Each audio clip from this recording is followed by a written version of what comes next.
उन्हाळा चालू आहे आणि उन्हाळ्याचा ऋतू हा समजा 3 महिने 3.5 महिने म्हणजे 100 दिवसात आपला उन्हाळा आहे, उन्हाळा ऋतू. तर मी आज सकाळी काय केलं, हे कांदा तुम्ही बघता कांद्याची पोती ही 100 पोती मागून ठेवल्यात. एक पोत आपला 50 किलोचा असतंय आणि तो कांदा पण शेतकऱ्याकडून विकत घेतलाय आपला चिंगळे कांदा. म्हणजे शेतकरी जो मोठा कांदा जो विकतो त्यातून जो बारीक निवडलेला कांदा होतो त्याचा रेट कमी असतो. आता मला इथं जागेवरती 3 रुपये किलोने आलेला आहे. बघा असा कांदा आहे टोटल आणि ही कांदा बारीक करायची मशीन. त्याच्यामध्ये कांदा बघा तुम्ही बारीक झालेला आहे, प्लेटमध्ये तुम्ही बघू शकता. म्हणजे जर आपण माणूस जर कापायला लावला तर डोळ्यातून पाणी येणार, हाताला कापू शकते, कुठं नाही आले. त्याच्यामुळे हे मशीनमुळे एक काम आपलं सोपं होतंय. दुसरी गोष्ट आता मी बाहेर जातो, आपल्या मुख्य संसारामध्ये जे कोंबड्या आहेत तर किती आवडीने कांदा खात्यात तुम्हाला दाखवतो. आपण आणलाय पक्षी किती आवडीने कांदा खातो तुम्ही बघा.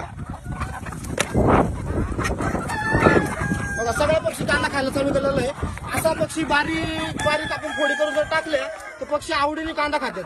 आणि तो जर आपण आखा कांदा जर आता बघा समोर आखा कांदा ठेवलाय मी, आख्या कांद्याला कोण शिवत पण नाही. तर असं कापून जर कांदा